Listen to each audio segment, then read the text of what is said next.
It's Jamie Barron, it's opening up for him, it's really a good chance, it's a great chance, and he scored! Walsh was in difficulty, here's a chance for Shanahan! Maurice Shanahan! Into the middle, Jamie Barron is here, what's going to happen? Goal for Waterford! Waterford are in the All-Ireland final for the first time since 2008. Kieran Kingston sportingly congratulates Derek McGrath. He has guided the Daisha to an All-Ireland final. I'm happy to say I'm joined in the studio by Derek McGrath. How are you doing? How are you, Nigel? How are you? How are you getting on? Good to have you. Good. So, yeah, look, I want to have a chat with you about Club Championship Hurling. Unusual to be talking about this time of the year, I suppose. But you've been a vocal advocate of, prioritising the club game.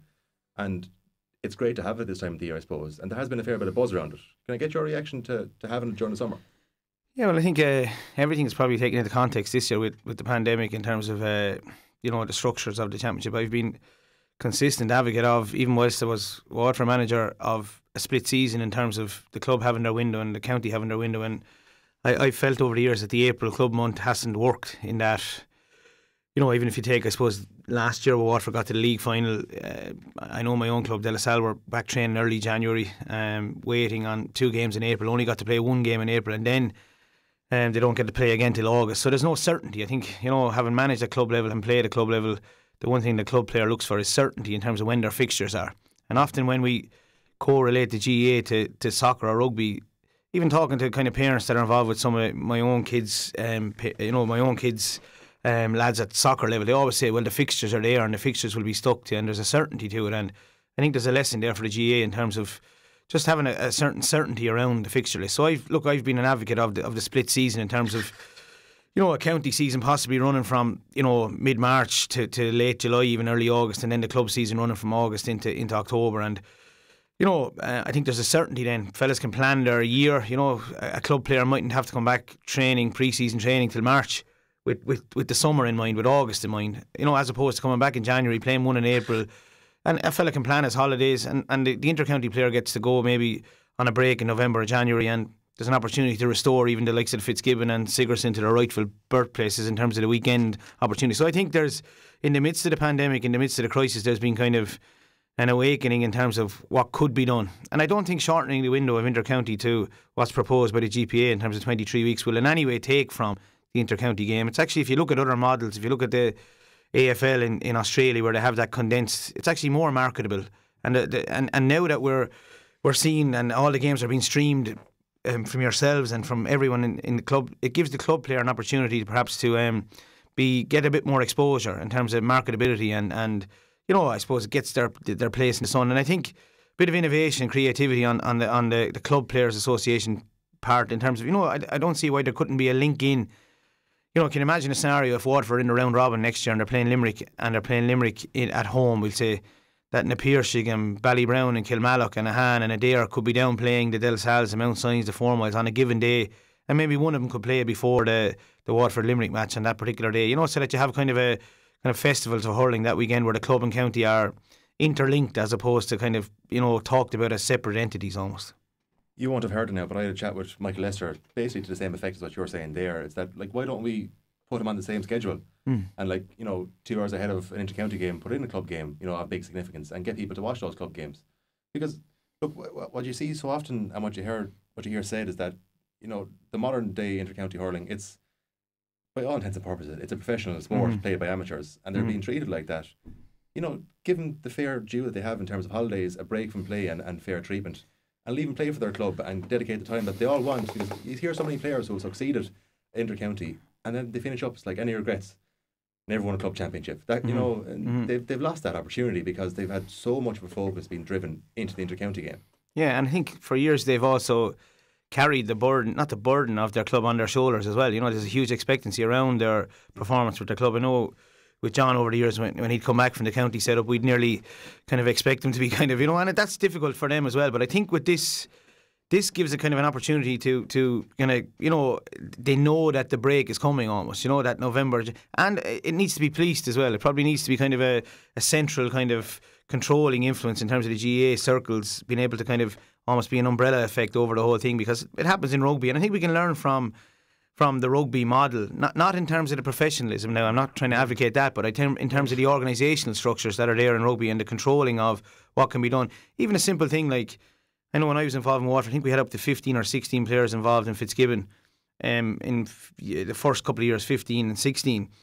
And, you know, I'd be a big advocate of just allow them to play with their college in January and February and not even have them down with us and allow them kind of, you know, be part of the social scene in college, etc. And there's a couple of benefits. The benefit, you're getting a fresh player back, and there's the what's called a law of reciprocity, I suppose, where you treat a guy well and he'll give you everything. He'll say to himself, look, I've been treated well here, I've been given space here. And when he comes back into the Waterford setup or in the county setup, he's fresh, if you like. So, yeah, I think it's you know, for years I managed De La Salle in 12 and 13, and we've almost had to design kind of split seasons on, you know, come up with mini pre-seasons, go back again, leave them off, say, look lads, get a holiday here in July, we don't know when we're playing. And sometimes a club player can bellyache about that as well, can say, oh look, we didn't know when we were playing, etc. So I think that the certainty would be restored if the GAA came with the GPA and with the CPA, said, listen, this is what we're going to do, this is how we're going to run it. And I actually think that it would actually lead, as I said, to more marketability for the club player and more exposure for the club player. And, you know, indirectly then that actually helps the county player for the next year, or the county management for the next year. They're spotting guys that are kind of doing well within the club scene, and there's a clear run at it, if you like. Yeah. Like it's happening at the moment, and everyone is very positive about it. So to move on to this weekend, I suppose, for the senior championship, like we've knockout games coming thick and fast now, really. And I suppose it's probably, if it's not already known, we'll have you on duty as well now for this evening's game with Ballygunner and 4 Mile Water. You'll be on CoCom with Kieran. How many games have you got to, first of all, if any?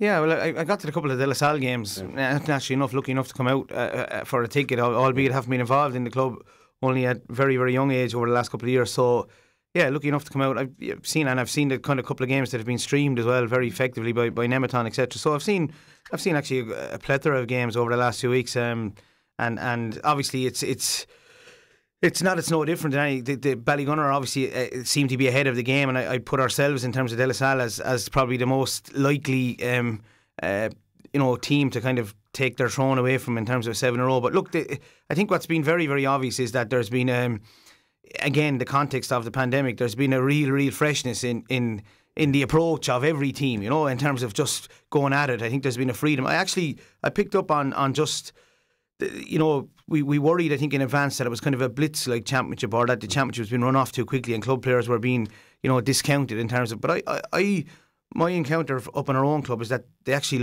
they're loving the whole. Now it's easy to say De La Salle are in the quarter final. If you're out and you're beaten in your first 2 games, you mightn't love it as much, but even picking up on different kind of sound bites from players that they're loving the certainty and the condensed nature of the championship, if you like, and it's quality stuff on offer. And the one obvious outstanding factor at the moment is that all the players that are part of the Liam Carroll squad seem to be really firing, you know, really going well, you know, Desi Hutchison going really well with Ballygunner, Conor Prunty going well with Abbeyside, you know, Jamie Barron firing, Conor Gleeson firing with 4 Mile Water, Jack Fagan going great with De La Salle and Kevin and Jake, and all the county players seem to be the forefront based on, obviously they had a massive pre-season with Waterford and a good run in the league, and again the freshness that goes with going back to your club for a number of weeks. So with this weekend, if I was bold enough to ask you if you were to start predicting games at this point, what way do you feel games are going to go? So we'll start with the start, I suppose, and it's Rollmore and Passage at 2:30. Yeah, well, I was actually part of the management set up in Fight Harriers this year in Wexford, and we actually played Rollmore a number of weeks ago.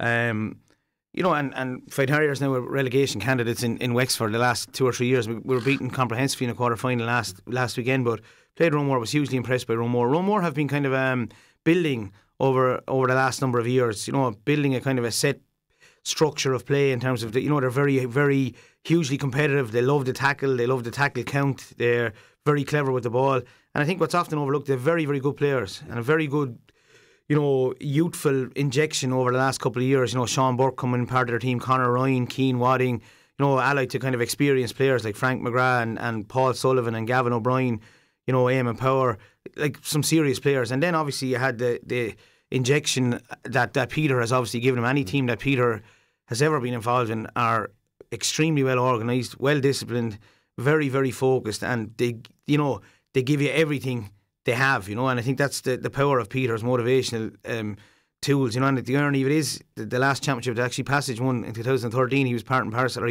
he led that whole management team, if you like. So that's the interesting thing ahead of the weekend. But Rome are a very impressive team in terms of how they go about their business, believe in what they're doing. Dropping Sean Burke, young Sean Burke was in our own school here back as a sweeper, know their jobs, and yet they're able to kind of fill the spaces as well. There's nothing defensive about it. They're getting huge scores up, and they have the perfect balance at the moment between attack and defence. The interesting thing from a Passage point of view is there's a nice atmosphere in Passage at the moment, in that the expectation has kind of lessened. I saw Michael Walsh quoted as saying it's the youngest Passage team in years, and he's probably right. You have Mikey Cummins, you have Jamie Roach, you have Jamie Burke, all kind of freshness with Callum O'Neill, freshness with the Passage team, and that takes a certain amount of pressure off when you're missing. Like the likes of Thomas Connors, Owen Kelly, Conor Carey stepping away, if you like, it kind of allows the expectations within an environment to kind of lessen, and Passage have probably benefited from that. So it'll be interesting, because Passage have always been renowned for digging in and being kind of really, really, hard to beat, and exceptionally hard to beat, and exceptionally spirited, and led by Noel Connors at the back at the weekend. It's a difficult one to call, but form suggests that Rome Moore should get over the line. Would it be crazy to put a 5 on 4 mile water? Well, the only time in the last number of years, apart from ourselves, I think in 13 minutes in the county final last year there was a point in it, and Ballygunner got this exceptional Paddy Levy point where they worked it from the left corner all the way up, pinged it around, perfect kind of trajectories and perfect execution at the end of it, and they kind of took off after that and they beat us by 9 points in the county final. And the only other time they've been trouble is the famous night where the lights went out in Dungarvan over the last 6 or 7 years, and they obviously subsequently won the replayed game. Where a team of a physical nature, like Abbeyside, gave them trouble that night. So look, I think keep the fiver in your pocket if I'm completely straight and honest about it. I do think For My Water will be extremely well organised. Fintan O'Connor is in charge; they are involved in them, so I know it'll be well organised. They'll either go about it two ways. They'll either go really, really defensively solid and try and keep them out, or they may surprise and go, allocate man markers to them. You might see Conor Gleeson picking up Pádraig Manny. You might see, you might see Maurice O'Gorman being detailed for Desi Hutchison, and then you might see them kind of try and get Jamie on as much ball as possible and get him forward as much as possible, and that might be the plan. Come deep with a deep half forward line, but you'd have to say that Ballygunners, while there might be an initial kind of shock in terms of how it's going, etc., you'd expect Ballygunner to pull through in the second half, and that'd be just I think I wouldn't be on my own in thinking that. Any text that come in now, I'll forward them on to you later on. You can deal with them. I need to pour my water crowd. No, listen, no, as I said, if you analyse it even coldly, like For My Water, I think they have 4 in the county panel. They've Shane Ryan, they've Conor Gleeson, they've Jamie Barron, they've Tom Barron. Mm-hmm. So like they have lots of good hurlers, lots of good players. So and you know what, it's almost like a free hit in terms of expectancy, and that can bring a nice bit of freshness to it as well. But overall, you'd expect Ballygunner to pull through. Yeah.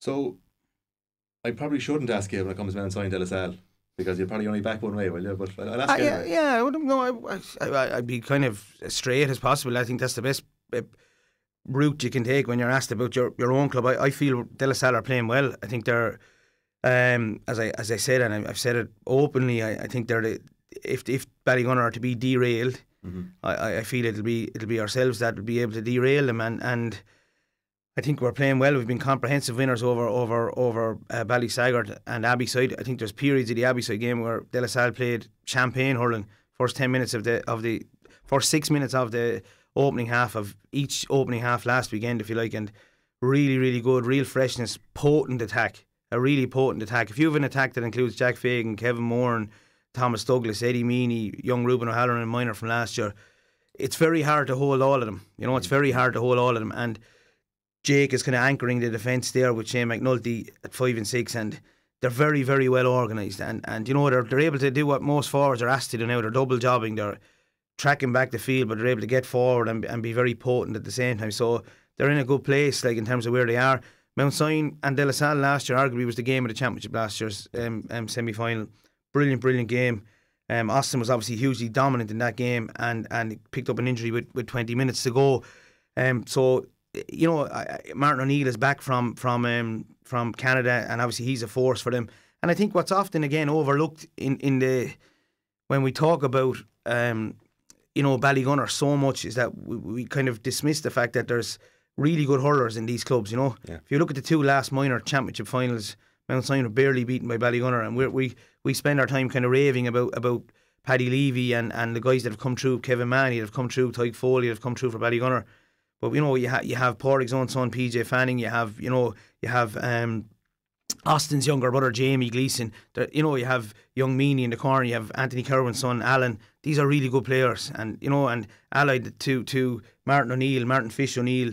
You know, Stephen Roach. You know, really really cute and clever players. So it makes it interesting. But I think De La Salle will have a little bit too much for Mount Sion, albeit the traditional kind of rivalry will form part of the build up and the actual game itself. Where Mount Sion will that tradition is always there. Where it's you know, it's perceived as being 50-50, but I think De La Salle are a little bit ahead of them at the moment, and that's just an honest assessment. Fair enough.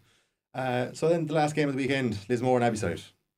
Another rivalry. Yeah, and you know what? The hardest one to call, you're trying to put yourself in the management seats at the weekend, you know, and you're saying to yourself, right, the obvious matchup now is Conor Prunty picking up Morris, and you kind of probably foresee that, and then you're wondering then almost if Morris goes into the corner with Conor Prunty, are Abbeyside missing the forceful presence of Conor Prunty driving them forward at times, you know. And I know in the first game they played, even you know, Abbeyside would have used Conor Prunty to pick up Stephen Bennett or to pick up one of the Bennetts, and then as the game materialised and when they were able to kind of release the shackles of Conor, he gives them a great kind of presence going forward. So that's the kind of crux of it for in terms of matchups for Abbeyside.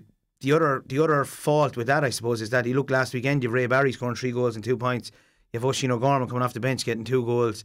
You have Jack Prendergast coming deep from wing forward. And they have a very potent attack. They'll want to improve their defence, Lismore, and no better guys than Irla and Irla Daly and Corrick Daly, who are 2 of the most, not solid guys you'll ever meet, but really, really good young hurling men from a great stock in terms of the family background there. And you know, I'd say Lismore would have probably spent the week saying, how can we improve our defence and, you know, the tally that they conceded to Lismore. And often when you put the kind of concentration on that, you can you'll have a good day the next day shutting up shop on the back of how they did the last day. So it makes it very interesting because Abbeyside are a really, really good team. I actually went out to watch Abbeyside and De La Salle in the minor semi-final there the other night, and you know, Abbeyside have a lot of guys coming as well. They've looked a really well coached minor team. And they seem to have a kind of, in terms of numbers, they seem to have a huge kind of, you know, tally of numbers coming through. So it's very interesting, a very interesting game. I heard Brendan Landers after the game the last weekend against Dungarvan, and he spoke. I thought he was very grounded. He kind of spoke about the fact that Abbeyside had beaten him the last time in the championship, and you know, not that revenge forms any type of motivation, but sometimes, you know, when it can be different in terms of you know, when you have that little bit of anger or indignation fueling you. So I think it's the hardest game of the weekend to call, if I'm completely honest. And I fancy Lismore based on the fact that they went out last year rather disappointingly to Mount Sion, and they're just mad to get to a semi-final, you know. And you know, if Morris is reasonably well held, I think they have others that can step up to the plate. And you know, and it also might be the time where Morris, you know, is whilst he's marked by an inter-county player, that battle is one that you know that could see them over the line too if he was to win that battle with Conor Prunty if it materialises. So it'll be really interesting, you know. But as I said, the potency and the organisation of Abbeyside is hard to discount as well. You know, Mark Ferncombe and Mikey Kiley inside. You know, there's lots of good players on show in that game. I'm looking forward to having you on later on in the commentary. Brilliant, sound Nigel. Thanks for coming in. Not a bother. WLR, Imro Local Station of the Year.